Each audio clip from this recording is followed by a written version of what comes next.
जलन। ममता बहुत ही सीधी और प्यारी लड़की थी। वहीं सुनील एक सरल और आगे बढ़ने की सोच रखने वाला लड़का।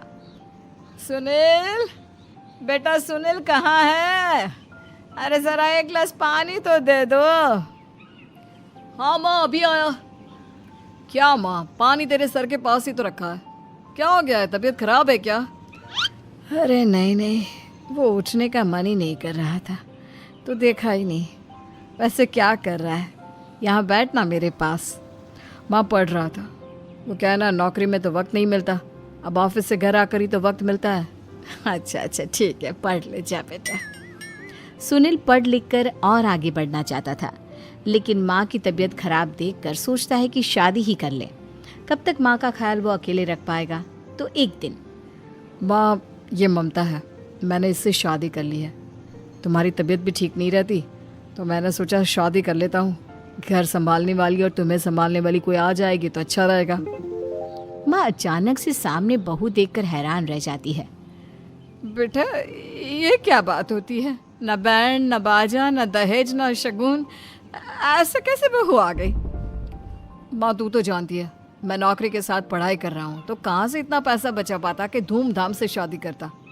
वैसे भी माँ, लोग तो आकर खाकर निकल जाएंगे, इसलिए बस वैसे ही। माँ जी, मैं आपका ख्याल रखूंगी। वैसे भी ये आगे की पढ़ाई कर रहे हैं, अच्छा कुछ कर गए तो सबके दिन फिर से अच्छे आ जाएंगे।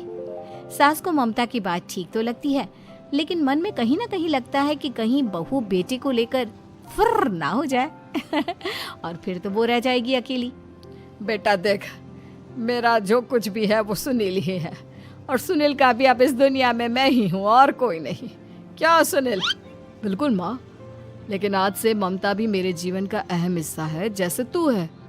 सास को बड़ा बुरा लगता है कि उसकी सल्तनत में कोई और हिस्सेदार कैसे हो सकता है। कैसे कोई और उसके 30 साल के बेटे की जिंदगी में अचानक से आकर बराबर का हिस्सेदार बन सकता है। देख बहू, मैं भले थोड़ा बीमार रहती हूँ, लेकिन इसका मतलब यह नहीं कि घर की चीज़ों में मेरा कंट्रोल खत्म हो गया है। मैं आज भी इस घर की रानी हूँ, समझी? बेटा सोचता है कि ये माँ को अचानक से क्या हो गया।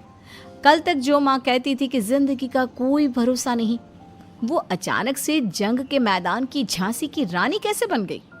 माँ क्या हो गया है? सब ठीक है ना? अचानक कैसी बात कर रही हो? ममता का आज पहला दिन है, स्वागत करो उसका। आसपास की आंटियों को बुलाओ, नई दुल्हन की मुंह दिखाए करवाओ। खैर, सास होने का फर्ज निभाती है और बाद में एक सहेली के साथ बाहर निकल जाती है। क्यों री बताया नहीं कि बेटे का ब्याह कर रही हो? वैसे तो सारा दिन हम ही में घुसी रहती हो। अरे मुझे भी तो अभी पता चला, यूं अचानक सर पर लेकर आ गया। कहता है बहू है माँ तुम्हारी, अब इसको भी इतना ही मैं प्यार करता हूँ जितना तुझे करता हूँ। लो जी, ये क्या बात होगी? क्यों इतना प्यार करता है? अरे माँ का प्यार तो ज्यादा होता है।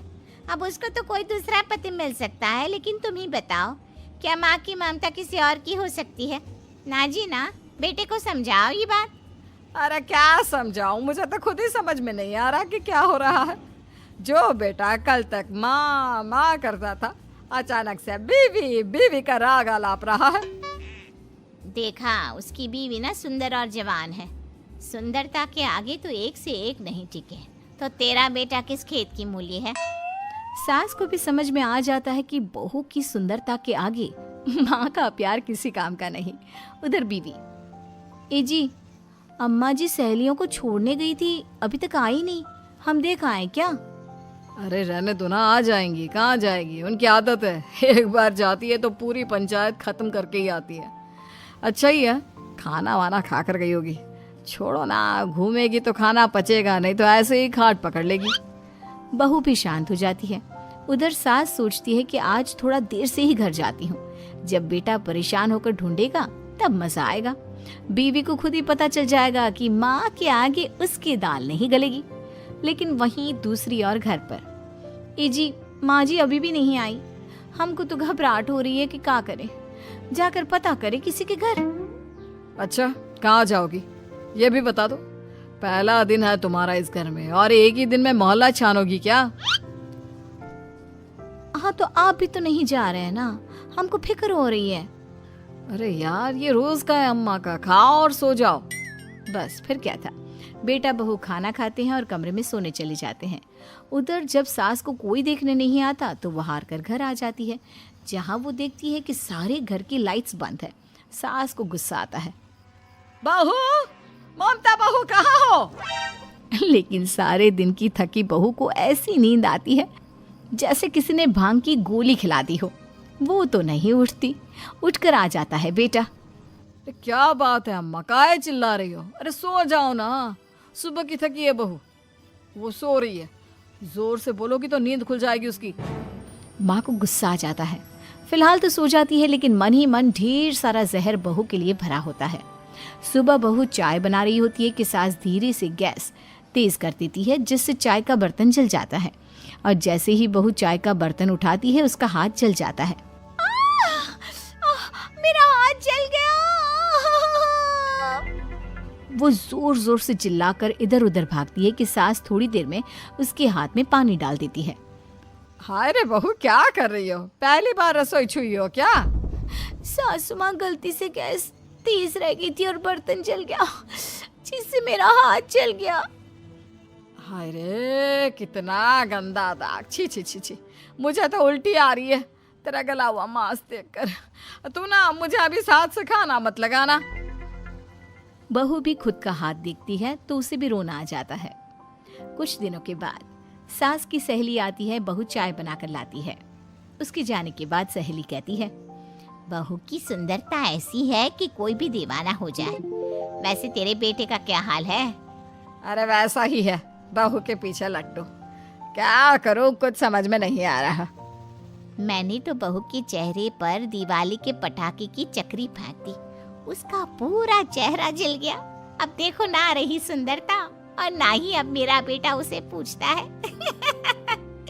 अरे अब तो वो उसे छोड़कर दूसरी भी देखने को बोल गया है मुझे। बहू सारी बात सुन रही होती है। आंटी एक बात बताइए, क्या भरोसा है कि दूसरी सही आए और आपके अनुसार रहे? देखिए आंटी, मेरी सासू माँ को गलत बात सिखाने की जरूरत नहीं है। हमारा परिवार साथ में खुशी से रह रहा है। देख बहू, मेरी सहेली की बेइज्जती ना कर, वही अच्छा रहेगा तेरे लिए, समझी? बहू नहीं मानती है। वो बार बार उनकी सहेली को घर से निकल जाने को कहती है। तभी सास की सहेली पास के चूल्हे से लकड़ी लाकर बहू के चेहरे पर लगा देती है। बहू जोर जोर से रोने लगती है। अरे ये क्या कर दिया? मैंने कहाँ किया, ये तो तूने किया। तू ही नहीं चाहती थी कि बहू बेटे के साथ रहे, भला मैं क्यों करूँगी? मैं तो चली, निपटो अब। बहू रो रही होती है, दर्द से चिल्ला रही होती है, लेकिन सास उसे डॉक्टर के पास नहीं ले जाती। तभी पति आता है। क्या हो गया ममता? ये दाग कैसे लगा? तुम कैसे जली? ममता कुछ नहीं कहती, बस दर्द से करा रही होती है। पति माँ की तरफ देखता है। हो ना हो माँ, ये पक्का आपका काम है। आप ही ममता से जला करती थी ना। देखना माँ, अब पुलिस आएगी, केस बनेगा, लेकिन पहले मैं ममता को अस्पताल लेकर जा रहा हूँ। सभी अस्पताल जाते हैं, जहाँ डॉक्टर ममता की सास से कहते हैं, आपने तो नहीं जलाया ना बहू को? अब ममता की सास के तो पसीने छूट रहे होते हैं। वो घबरा कर कहती है, ना ना डॉक्टर साहब, कैसी बात करते हैं? हम क्या जलाएंगे अपनी बहू को? डॉक्टर ममता के पति से पूछते हैं। देखिए, क्योंकि ये ससुराल में जली है तो मामला पुलिस का बनता है, तो आप पहले पुलिस को बुलाइए, तभी इलाज पूरा होगा। सास डर जाती है कि अब तो बच्ची जिंदगी जेल में ही रहना होगा। रहने दीजिए ना, पुलिस को क्यों बुलाना? सारी हंसी खत्म हो जाएगी जब पुलिस के डंडे पड़ेंगे। बहू को जलाना भले ही बहुत आसान हो, लेकिन उसके बाद सारी जिंदगी जेल की हवा खाना। सास डर जाती है। पुलिस आती है। पास लेटी दर्द से करा रही ममता स्टेटमेंट देती है। तो क्या हुआ था? कैसे जली आप? ममता पास खड़ी सास को देखती है। बेटी बताओ, कैसे जल गई तुम? ओए, काका का किरण वाली शाहरुख, चुप, बिल्कुल चुप। सास चुप। सभी इंतजार करते हैं कि ममता क्या बोलेगी। जी मैं खाना बना रही थी, लकड़ी उड़कर मेरे ऊपर गिर गई और मैं जल गई। सास बहू की बात सुनकर रोने लगती है। देखा माँ, कितनी समझदार है ममता। ये चाहती तो, हाँ बेटा, ये चाहती तो मैं आज जेल में होती। मुझे माफ कर दे, मैं आगे से अभी कभी ऐसा नहीं करूंगी। बहू के साथ मिलकर रहूंगी, मुझे माफ कर दे।